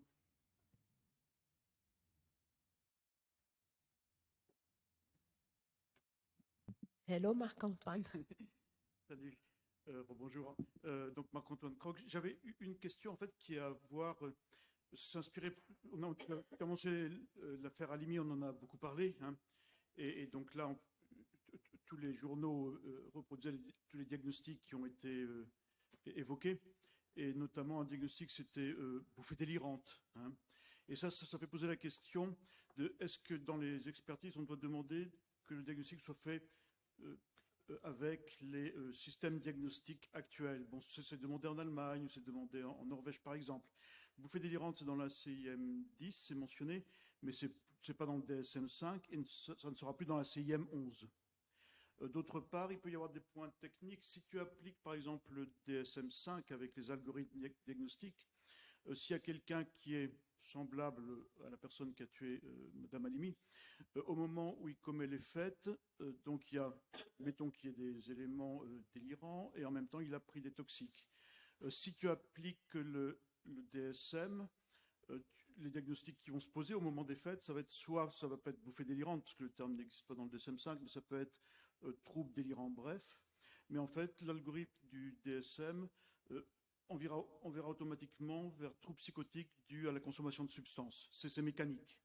Et à ce moment-là, on ne se retrouve plus avec quelque chose comme bouffée délirante, ce qui a une connotation. Bon, ça a un sens, c'est un concept, c'est un sens pour les psychiatres, c'est un sens pour les juges, c'est un sens pour les publics. Mais on aurait trouble mécaniquement aux États-Unis, dans une expertise américaine, ce qui est demandé par les associations américaines, Psychiatry and the Law,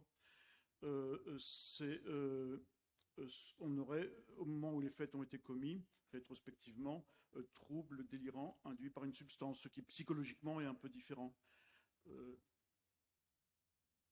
Voilà, c'était une réponse. Une question. Alors,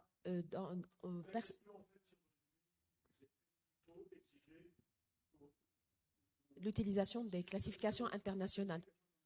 Oui. Alors,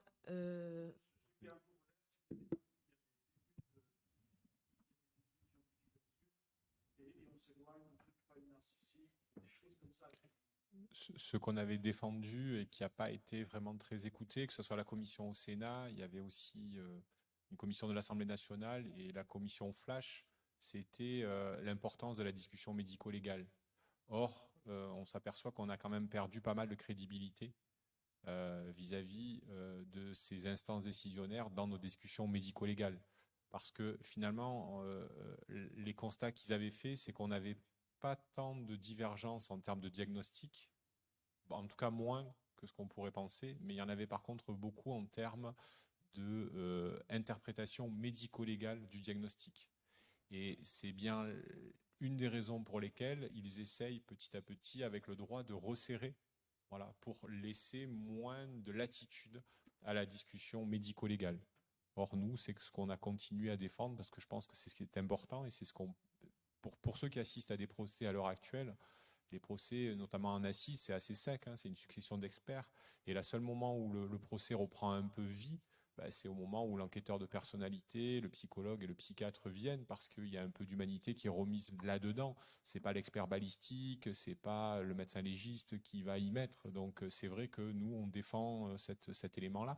Et c'est vrai que les présidents des cours d'assises ont plutôt tendance à nous soutenir dans cette position-là.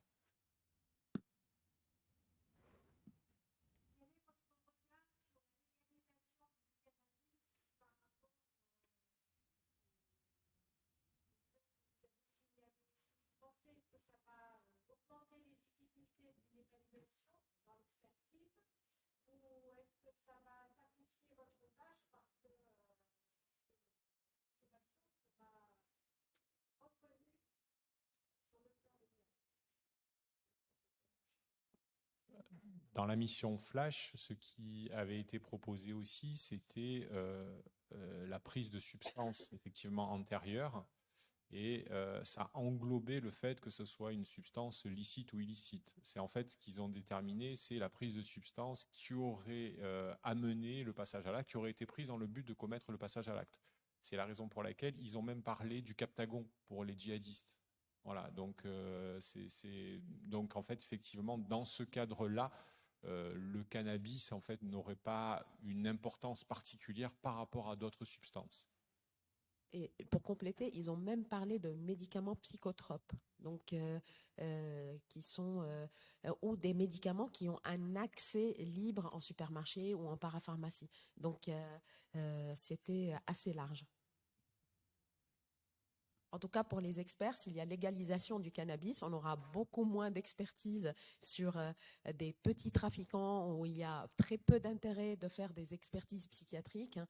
Et c'est vrai que la légalisation, si on cible, ça nous permet de cibler des populations qui sont des populations plus à risque, telles que les jeunes, parce que la personne qui a 50 ans, qui a fumé son pétard régulièrement, là, on va mettre ça pas dans nos alertes, mais on va pouvoir peut-être en prévention cibler beaucoup plus les populations à risque, notamment les malades mentaux et les populations jeunes. Et je crois qu'il y a une session dans le congrès sur ce sujet qui est menée par Amine Benyamina. Donc, il faudra regarder sur le programme et aller l'écouter.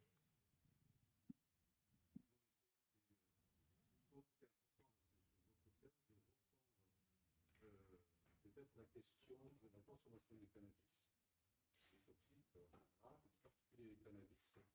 Dans le cadre de la prise du passage à l'acte chez le psychotique, souvent, et depuis longtemps, jusqu'à hier, on a toujours répertorié le cannabis comme un facteur de risque de passage à l'acte chez le psychotique.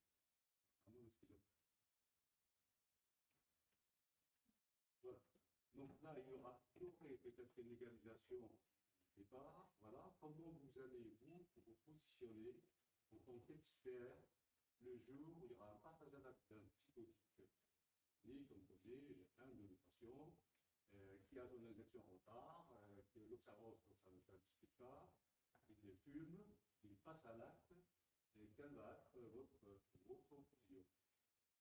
On pourrait considérer que c'est une comorbidité, puisque en termes de fréquence, voire même que la comorbidité, elle est tellement fréquente chez le patient présentant un trouble psychotique que ça pourrait presque rentrer dans les critères diagnostiques, c'est-à-dire l'addiction pourrait faire partie, ou en tout cas... ouais. Bah, le côté... Ouais. Pour l'alcool, c'est un problème. 80% de nos patients, de nos jeunes patients, fument du cannabis. Donc, c'est une comorbidité qui est écrasante, qui est toujours retrouvée. Et donc, si c'était le seul facteur pour abolir, pour ne pas abolir, ça serait quand même très limitatif. J'ai une deuxième question.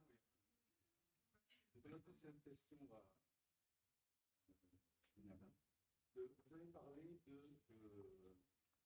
nombre de psychiatres de 800 à 300. Comment vous l'expliquez là, cette détection des experts dans le temps? Alors, c'est plurifactoriel, il n'y a pas qu'une seule raison. Je pense qu'on a beaucoup laissé de côté la spécificité de psychiatrie légale au niveau de l'enseignement. Il n'y a pas une FST psychiatrie légale, pourtant elle a été défendue par les psychiatres. C'est très important pour attirer les jeunes et pour former les jeunes, en tout cas sur le plan théorique, sur la psychiatrie légale. Il y a le vieillissement des experts et des psychiatres. Beaucoup d'experts partent à la retraite et exercent la psychiatrie, même retraités jusqu'à 70 ans, 72 ans. Donc, c'est quand même... il y a un facteur démographique. Il y a aussi le statut socio-fiscal de l'expert qui n'a pas été éclairci, qui commence à devenir le statut des collaborateurs occasionnels de services publics, et la fiscalité des experts et la rémunération de l'expertise. Il y a aussi que la pratique de cet art est soumise à l'accord du directeur. On a légalement 2 demi-journées pour faire de l'expertise au niveau d'une institution hospitalière, et c'est toujours à la discrétion du directeur. Donc, on est de moins en moins nombreux à l'hôpital, et donc il y a certains établissements où il y a des difficultés. Et je pense aussi c'est l'accompagnement pour la formation, et ce ne sont pas déficients. L'accompagnement de savoir-faire est déficient également. C'était son combat, la spécialisation, et on n'attendait que ça, au fait, parce que tu nous avais parlé à un moment donné, de ça, et c'est était très bien et je ne sais pas où vous en êtes aujourd'hui. Ben, il y avait le projet d'un desk de pétrole illégal, mais qui a été abandonné. Voilà. Et pour l'instant, il n'a pas été remis enfin, pas à ma connaissance. Après, je travaille plus à l'hôpital. Et on ne peut pas s'aligner sur le plan européen. Alors, je pense que ça va être difficile parce que la pratique de l'expertise dans les pays limitrophes n'est pas du tout la même que chez nous. Hein. Nous, on est le seul pays où c'est réglementé, forfaitisé. Voilà. Et donc, on fait beaucoup d'expertise. Il y a beaucoup d'actes d'expertise qui sont faits, qui sont mal rémunérés par rapport à un pays, je sais pas, comme la Suisse ou etc., où il y a beaucoup moins d'expertise, qui mettent beaucoup plus longtemps, et qui sont beaucoup mieux rémunérés. Donc, je pense que c'est l'idée même d'harmoniser les pratiques. Je pense que ça semble difficile. Une dernière question, parce qu'il est 19h. Merci.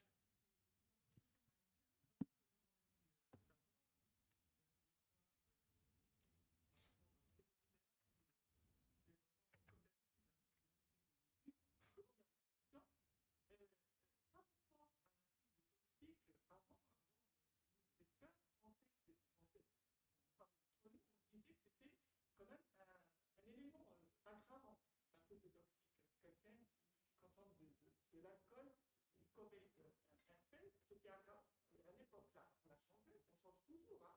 Heureusement, on n'est pas affligé, on a une réflexion clinique qui change avec le temps. Moi, je voulais vous poser la question par rapport au récidive. Quelqu'un qui prend du toxique et à chaque fois, il y a passage à l'acte, il reprend le code, il refait, est-ce que ça devient quelque chose d'aggravant ou on va dire non, parce qu'il n'y a pas d'intention dans le droit. Et on peut, par ce biais-là, il peut s'en sortir. Alors, les commissions, elles sont heurtées à cette question avec l'idée qu'il y avait deux tableaux cliniques différents. Il y avait le tableau de l'intoxication, donc c'est-à-dire que les actes qui étaient, ou en tout cas le comportement derrière, était dans une certaine mesure en lien avec la quantité consommée. Donc ça, c'était une première chose. Et là, donc, dans ce cas-là, c'est un facteur aggravant. Je prends ma voiture, je consomme de l'alcool, je me bagarre à la sortie d'une boîte de nuit parce que j'ai consommé de l'alcool. Et puis, il y avait l'idée qu'à un moment donné, la consommation de toxiques, elle pouvait déclencher des épisodes qui finalement évoluaient de manière autonome. Et on avait pris comme exemple dans les commissions quelqu'un qui prend pour la première fois de sa vie un demi-Stilnox et qui fait un épisode délirant. Et là, on était sur autre chose.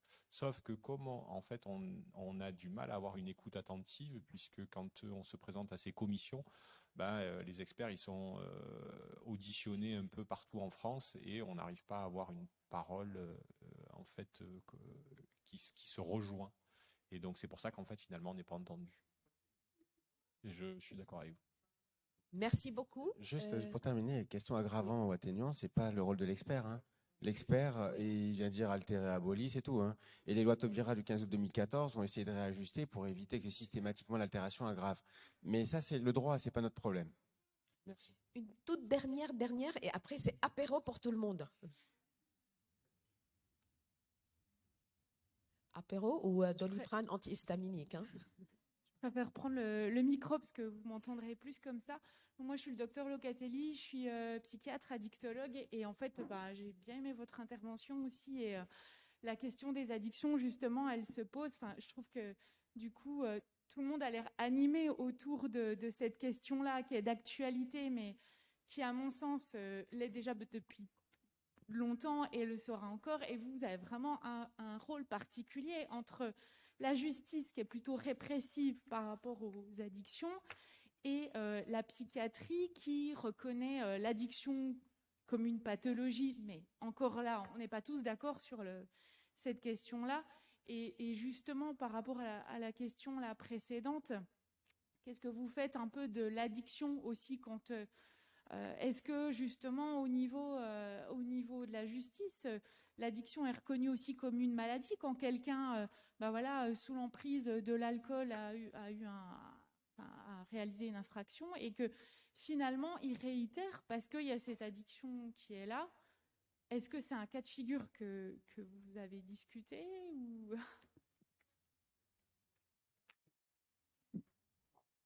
J'ai loupé quelque chose. Non. Oui, c'est toujours au cœur, mais je reprendrai ce que dit Mathieu. D'abord, on est auxiliaire de justice, on donne un avis, et les juges ne sont pas liés par notre avis. D'ailleurs, on le voit, ils nomment des experts, des contre-experts, des surexperts, des collèges d'experts. Et Donc le message avec ça est de moins en moins clair. Après, il y a des experts qui ont même défendu l'idée que, et ils ont raison sur ce plan-là, eux, ils analysent le niveau de discernement au moment des faits. Donc on peut même penser que quelqu'un qui est dans un état d'ivresse aiguë, ben, l'expert dise, pour moi, il y a une abolition. Parce que quand on a 2,80 g d'alcool dans le sang, ben, il y a une action sur le discernement.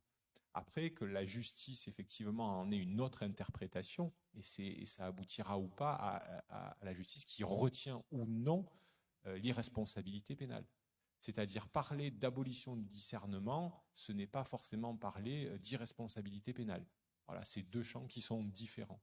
Et donc, nous, en tant que psychiatre, on peut proposer, par exemple, quelqu'un qui souffre d'une pathologie alcoolique. Bah, dans ce cadre-là, on propose effectivement l'abolition du discernement, mais ça ne veut pas dire que le juge va la retenir. Parce qu'à 2,80 g, il y a des gens qui peuvent être complètement, avec des troubles, des difficultés à la marche, et d'autres personnes tolérantes n'auront pas du tout la même présentation. Donc, bon. Parfaitement, mais avant d'arriver à 2,80 g, on a acheté la bouteille de whisky chez le Carrefour City, on a pris le premier verre, le deuxième verre, le troisième verre, et là, on n'était ni altéré ni aboli.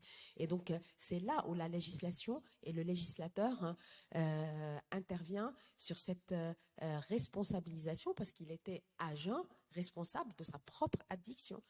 Alors, effectivement, quand il s'agit d'une maladie alcoolique et une consommation incoercible à l'alcool, etc., là, on pourrait discuter. Oui, parce qu'en fait, il y a même des patients, des fois, moi j'ai l'impression qu'ils ne se souviennent même pas qu'ils ont vu, en fait, je sais, voilà, je sais plus, il y a un terme pour ça, mais voilà, donc du coup, oui, je trouve que ça rajoute une difficulté supplémentaire. Merci. Apéro à tout le monde.